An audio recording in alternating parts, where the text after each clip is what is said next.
कलियों में भी अब कांटा मिल गया, मौका मिलते घुसा भ्रमण पाए सन्नाटा।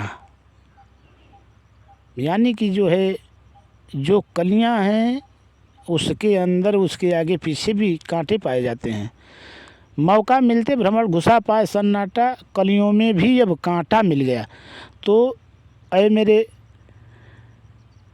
मित्र, जहाँ तक मैं सोच पा रहा हूँ कि जो एक फूल की कली है उसके भी पेड़ों में कांटे पाए जाते हैं, उसके यहाँ तक पहुँचने में हमको कांटों का सामना करना पड़ता है।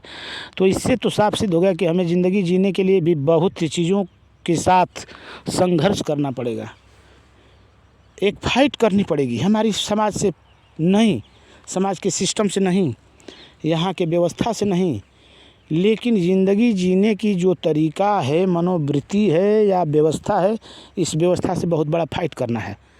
हम फाइट करने में यदि सक्सेस हैं तो हम जी पाएंगे ठीक से, नहीं तो अन्यथा वही। हाँ, जहाँ तक मैं सोच पा रहा हूँ कि बिन पग चले सुने बिन काना, कर विधि करे कर्म विधि नाना, आनन रहित सकल रस भोगी, या बिन बाणी बक्ता बड़ जोगी। सब लोगों ने कह दिया कि ब्रह्म ऐसा है कि उसके पास बिना पाँव का वो चलता है, बिन पग चले सुने बिन काना, वो बिना पाँव का चलता है, बिना कान का सुनता है, ऐसा है। कर विधि करे कर्म विधि नाना, वो बिना हाथ का हर कर्म करता है, नाना प्रकार के जो है। आनन रहित सकल रस भोगी, यानी कि वह जीव नहीं होते हुए भी हर चीज़ का रस को प्राप्त कर सकता है, समझ सकता है कि किस चीज़ का है। अब बिन बाणी बक्ता बड़ जोगी, बिना जीव का, बिना मोह का जौन बटे, बिना जौन बा आकार विकार का, सब कुछ वो बोल सकता है। वही परमात्मा है, वही ब्रह्म है, वही शक्ति है, वही कंट्रोलर है। और चाहे हम जिस रूप में जो है अल्लाह, ईश्वर, खुदा, भगवान, जो भी हम नाम दें, उससे हमारा कोई मतलब नहीं, ना कोई लेना देना है, ना उस पर कोई टिक्का टिप्पणी है। टिक्का टिप्पणी है तो हमारे और आपके सिर्फ और सिर्फ जीवन जीने का जो जरिया, व्यवस्था, सिस्टम या